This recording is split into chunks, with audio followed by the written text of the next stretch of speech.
play it all or nothing. Yeah, need it all in advance. The opposition know we're ready for it. Like a supper we eating, it won't be the last. Grind all the muscle, pull up. Poker right on the grass. We coming in, take over everything, run it up. Nothing holding me back. 3 in the wood, rushing. I don't like Dutch, don't even matter, you know I'm a face. And when I roll a paper, I like to go double. Run up a check, flip a W, make it an M. I need a couple.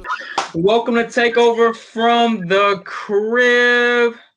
And we're back with another one. Cam, where's the green couch and the nice decor? We got a couple stuff moving around, so I had to go to the trenches. My boy Jalen behind me and all that. But welcome to another episode of Takeover. And make sure you follow the IG that we had. It's Takeover_official1. We'll have all our inside stuff. We'll be doing polls, all of that on one site. How are you guys doing though? I'm here, man. Not much else I can ask for, you know what I'm saying? But I'm doing good. I'm excited for this episode. As much I can say. Well, let's get it started, though. I think you're using the first topic. Alrighty, so as we've seen throughout the playoffs, we've seen Luka have really good playoffs. We have seen Trae really show up in the playoffs as well. And of course, you know, with the situation with the draft, we saw that the Atlanta to Luka. So my question for you guys is, who do you choose between Luka or Trae? Before I say what I have to say, I'm going to go ahead and put this out here for all the Atlanta fans watching this and all the Mavericks fans too. Luka and Trae both are phenomenal players and they get the job done on a daily basis. These guys are great. And their stats honestly show that. They're almost identical. You look at Luka this season, 28, 8, and 8. You look at Trae Young, 20, I believe it's 25, 3, and 9. And these guys don't play defense. So I feel like the question we're really asking is, who has the better offensive package? And to me, that's easily Luka Doncic.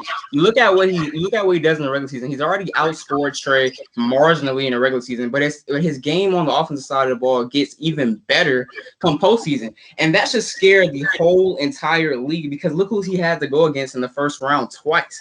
A team with probably the 2 best perimeter defenders in Paul George, Kawhi Leonard, and even Pat Beverly. And in those games against those 3 monsters, he's averaged over 30 points, 8 assists and 8 rebounds, all while shooting 49% from the field.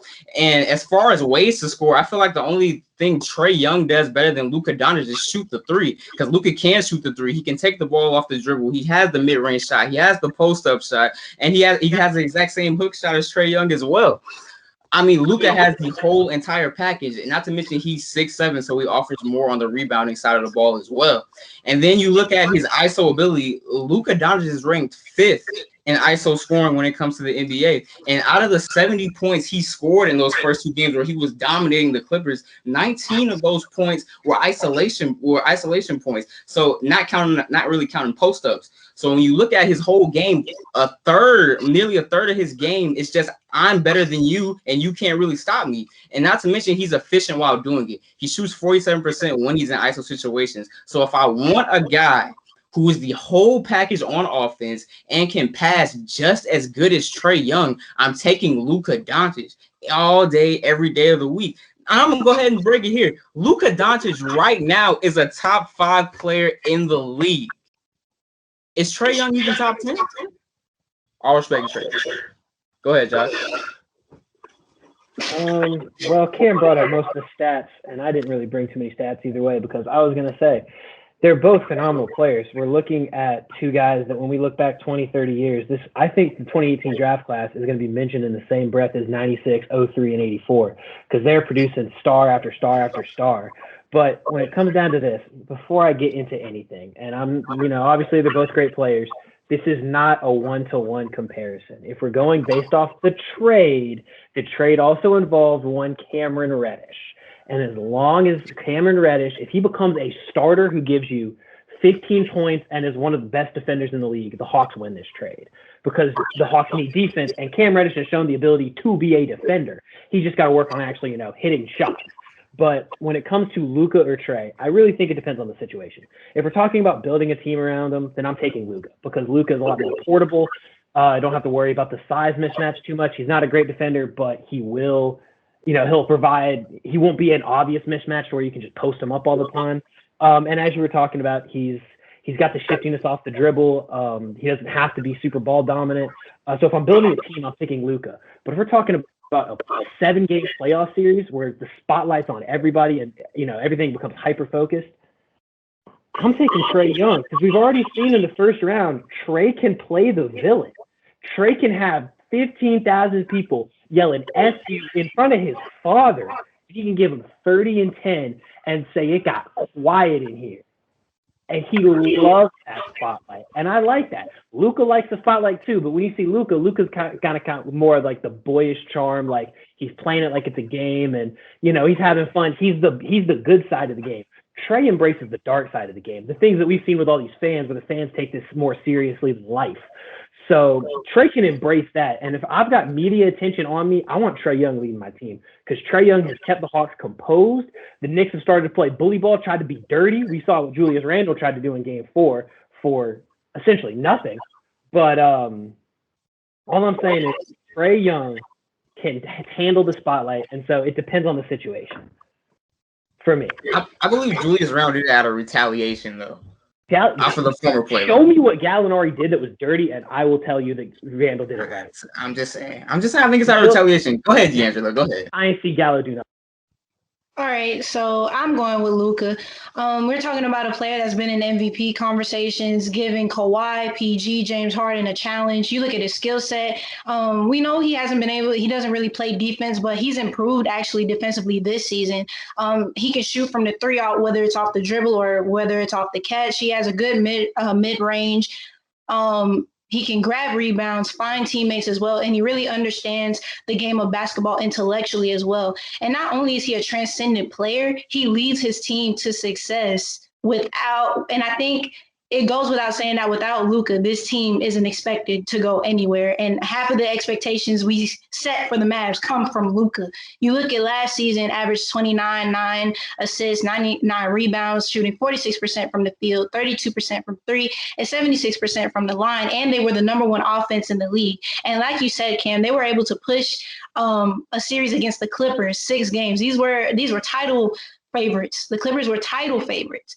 PG, top 3 defensive player of the year. In the defensive player of the year running, you have Kawhi, who's a top player in the league as far as guarding on the perimeter. And also when you look at that series, Porzingis was injured and so was Luka, but we really couldn't tell Luka was injured because he still averaged 31 points, 10 rebounds, and 9 assists, shooting 50% from the field. You look at this season, 29 points, 9 assists, 9 rebounds, 48% from the field. And in spite of the lack of talent, in spite from all the injuries and players being gone due to COVID protocol, he was still able to lead the Mavs to the 5th seed in the really difficult Western Conference. And, this episode kind of reminds me of an episode we did a while back where we had to choose the best player under 25. And a particular person on this show by the name of Josh, he said that he chose Trae Young, which he had all right. But he also said that if you give Trae Young a supporting cast, he can lead them further, right? Well, as we've seen, that's true. You gave him a supporting cast and now he's in the playoffs. Well, Luka has been doing this with, to me, in my opinion, the streakiest supporting cast in the NBA. You have Kristaps. He's very unreliable. And when he is there, he isn't as dominant or as productive as he should be. You look at Tim Hardaway Jr., he's solid, but he's streaky, not as consistent. Bronson, solid, streaky. You have Maxey, Kleba, Finney-Smith. And not discounting those players, no disrespect to those players, but they are not starters on a championship caliber team. And the best thing about this, in my opinion, is that Luka isn't even in his prime yet. And fair that Trae Young, it's the same thing for Trae Young. But while Trae Young is rising, I feel like Luka is going to be rising as well. And this is in no discredit to Trae Young. All respect to Trae Young when I say what I'm about to say. Luka does unimaginable things that are very hard to replicate. And Trae Young, in a sense, has already been replicated, or he is the replication of another player that's already way better than him, and that's Steph Curry. So. Hey, Josh, I got one more question. I'm going to leave you alone, all right, about this whole entire Luka Doncic thing, because me and you go back and forth a lot. Josh, right now, and answer this as truthfully as possible. If the NBA allowed you guys to switch Trae and Luka being 100% healthy right now, would you not take Luka? Just for a general team, hell yeah! I told you if I'm building a team around, if I'm building a team No, around to your one of Hawks, them, to your Hawks right now. yeah. So absolutely. Like I said, if I'm building a team around him, I'd take Luka. I just think Trae would thrive in these 7-game series with everybody watching him. But I don't know if I made it clear enough. Luka's the better player. I agree with you. Luka's a top 5 player. I just think that in certain situations, Trae has the mentality and has the attitude to shine through. But in the general day-to-day life of a basketball team, Luka is clearly the better player. So you're taking Luka. That's your answer. That's what I said, yes. Okay. All right, I'm just making sure. It don't matter, bro. Hawks at 5. For real, y'all definitely are showing up. But to switch it on to a takeover classic, we're gonna do a cop it or block it playoff edition, meaning that it will be cop it or block it, but it'll just be from the NBA playoffs and storylines going on. Do you guys want me to go first, or you guys want to take it, leave it? What y'all want to do? I'll go first. Since All right. I have a question that's kind of in this. So my first question is: we saw how we see how the series is turning out between the Mavs and the Clippers. So my question for you guys is: are the Clippers for real? I thought you were about to steal my question there first, but I'm going to let's see. How do I want to answer this? I wanna block it because I don't know if we don't know what for real is for the Clippers. We've seen 2 teams and already in a span of 4 games, we've seen the lazy Clippers that don't really get back on defense, who are getting dominated, and then we see these Clippers who are world beaters, can guard anyone. Paul George is on. Kawhi looks like a robot again, who doesn't miss shots and is extremely accurate. So I'm gonna block it because we don't really know who they are. So I really can't call them for real yet. Personally, I think I'm a cop it, and I think a lot of this just has to do with the fact that I have an insane amount of confidence in Kawhi Leonard because I've seen that man do things that very few basketball players have ever done. He's been balling out this entire series. The biggest problem has been the fact that the Clippers don't really have anybody else outside of him that's doing anything. They're being a little lazy with their defensive scheme, and I think that Ty Lue's still, I think, trying to figure this team out because, he didn't necessarily have everybody together all the time. They were integrating a few new pieces in a very shortened offseason, which everybody was doing, so it's been a struggle for everyone.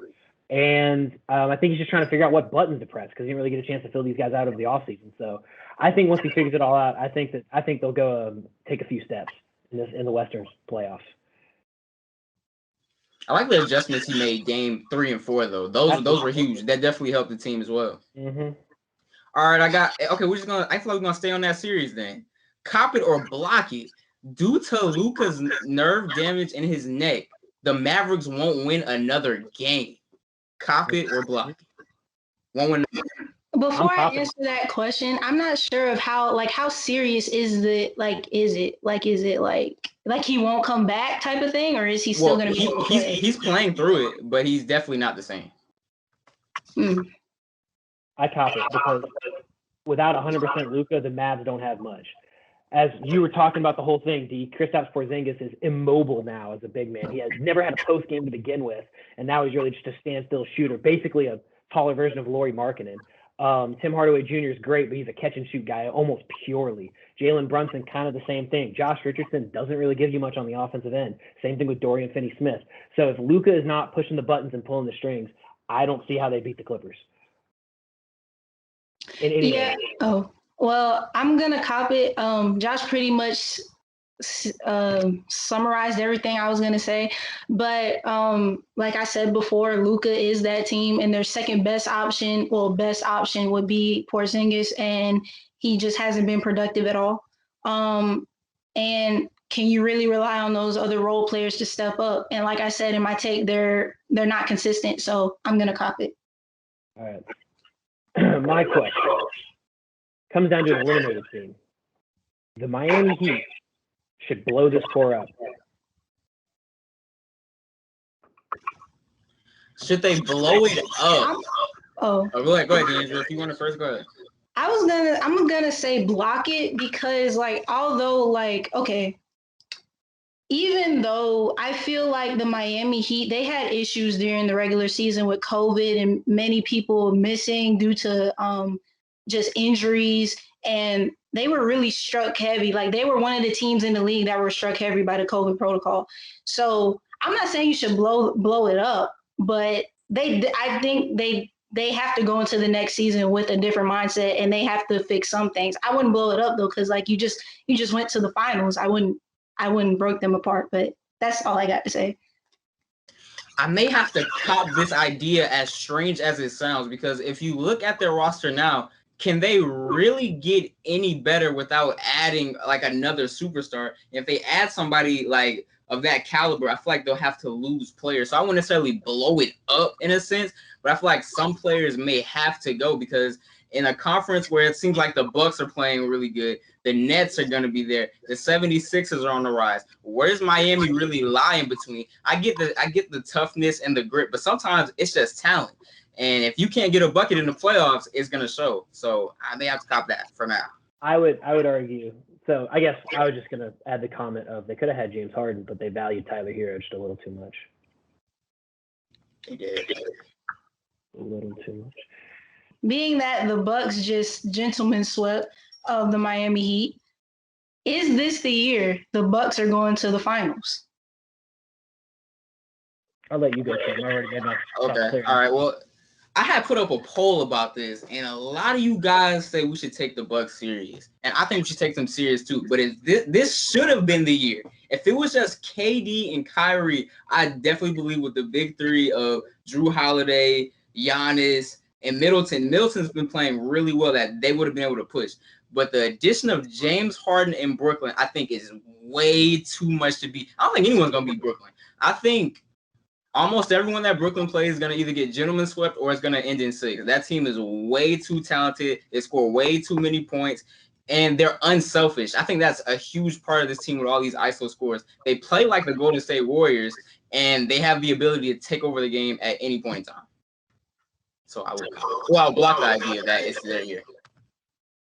I mean, 2 weeks ago on this show right here in this very room, I said that I had the Milwaukee Bucks coming out of the East, and they haven't shown me anything to change my opinion of that. I'm confident because I think that they have the pieces to beat Brooklyn, and I think they have the pieces to beat Philly, and I think this is the year. I think this is it. They figured it all out. Kevin Durant is a bad man, Josh. I don't know, man. I don't know. It's gonna be interesting to watch. I'm gonna have fun watching. Defense matters in the playoffs. We've seen that year after year after year. There's never been a team that's won the NBA Finals in the past like 20 years that wasn't in the top 10 of defensive rating. There was one, and I think they were 11th. The Lakers, right? Yeah, the 2001 Lakers. Yeah, and they were 11th, so they were barely not top 10. But we've never seen a team this good at offense, though. But cop it or block it, in these playoffs, AD is more valuable to the Lakers than LeBron James. Cop it or block it. That's asinine. Blocked. AD is a good player. He's a great player. I respect everything about Anthony Davis. But without LeBron James, the Lakers wouldn't be here. We've seen what happens with Anthony Davis when he doesn't have another superstar next to him. You flame out in the first round. He did it year after year after year. So Anthony Davis is valuable for the defense, but if he were to also have to be on the offense, like the offensive centerpiece, this team would be like, they would be a 7th seed, but they would be like a real 7th seed, not like a 7th seed they're a 7th seed because their superstar got hurt for 30 games. LeBron James is the second best player in the NBA history. He's the most valuable. Okay, you said this playoff? You're saying in this playoff series? In this playoffs, yeah. Who's more valuable as of right now? I mean, if we're going off of what we're seeing now, I think I would have to go with Anthony Davis, just for the simple fact that who is stopping it? Like, for example, we're looking at the Phoenix Suns series as of right now. Who could stop Anthony Davis? Obviously, when Anthony Davis is being aggressive and he's being dominant, who can stop him? And I understand what you're saying about LeBron James, but LeBron James has been injured. And when you look at the evolution of LeBron James, his game has more so changed to where it's now like he's not more so, of course he's scoring, but it's to the point where he's more so searching to pass more, being the facilitator more than anything. And that's why he wanted Anthony Davis. But Anthony Davis is a significant part of this as well, especially watching the playoff series, you can tell that. Based on what we're seeing so far in the first round in this 1-8, the 1-versus-8 matchup, the Grizzlies' young core is better than the Pelicans. Ooh, that's interesting. No, I'm gonna block that because I feel like they're coached better, but they aren't as talented and they're not as good. You look at what the Pelicans have going on. You have Zion Wilson, it's been real quiet. I think he came out of the season averaging 25, 8 and 5, somewhere around that numbers. You still have Brandon Ingram. Lonzo Ball tends to get better every season. He's gone to not being able to shoot, to being able to shoot a little bit, to him hitting maybe 6 threes in certain games. So I feel like as far as a talent perspective and where the roof is, I feel like the Pelicans can go a lot farther with better coaching. But John, those guys are nothing to play with, and I'm sure she'll still be around. But I'm going to block it. I'm going to say the Pelicans have a better core. I'm going to block it too, just for this. You pretty much summarized what I was going to say with the coaching and everything. But as far as the players go, there are only really 3 players, in my opinion, on the Grizzlies team that really make me look at them and like, wow, like they're really good. And to me, that's Ja, Dylan Brooks, and Jaren Jackson Jr. Overall, like you said, Zion, Brandon Ingram, Lonzo, I'm going to block it. But, I mean, they're in the playoffs for a reason. So definitely so. And that is going to wrap up our episode today. You guys have anything to say? I want to ask Josh a question. Shoot.